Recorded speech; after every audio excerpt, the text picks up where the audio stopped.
မြေအောက်ခံရဲ့ကြွက်တိုက်ထဲကနေထူးဆန်းတဲ့လူတွေထွက်လာကြတယ်။အီတလီနိုင်ငံကိုအလဲပတ်ရောက်ရှိလာတဲ့အမျိုးသမီးတူဟာ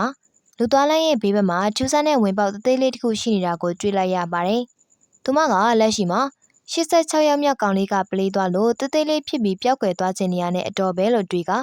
ဒီဝင်ပေါက်ရဲ့အစုံမှာမော်ဆန်တဲ့ဆူတောင်းပြည့်အရာမြန်ရှိနေမလားလို့ဆက်စုပ်ရင်းနဲ့ကြောင်ကြည့်လိုက်ပါတယ်။ဒါပေမဲ့မှန်းချက်နဲ့နန်းထွက်မကိုက်တဲ့အပြင်သူမထင်ထားတာနဲ့မြင်နေရတာအလုံးကတခြားစီပါပဲ။ဘာဖြစ်လို့လဲဆိုတော့ဂျာဟာအီတလီနိုင်ငံမှာအရန်ကုန်မှနာမည်ကြီးတဲ့စားသောက်ဆိုင်တစ်ဆိုင်ဖြစ်ပါတယ်။သူကတာမန်စားသောက်ဆိုင်တွေလိုမျိုးလမ်းလေကောင်လူမြင်ကွင်းမှာဖွင့်ထားတာမဟုတ်ဘဲအခုလိုမျိုးလမ်းဘေးနေရာမှာမြေအောက်ခန်းတူးပြီးတော့ customer တွေကိုထူးခြားဆန်းပြတဲ့ဝန်ဆောင်မှုပေးနေတာပါ။ဒါအပြင်ဒီနေရာကိုဘာမှမသိဘဲနဲ့အချောင်းကြည့်လိုက်တဲ့သူတိုင်းဟာ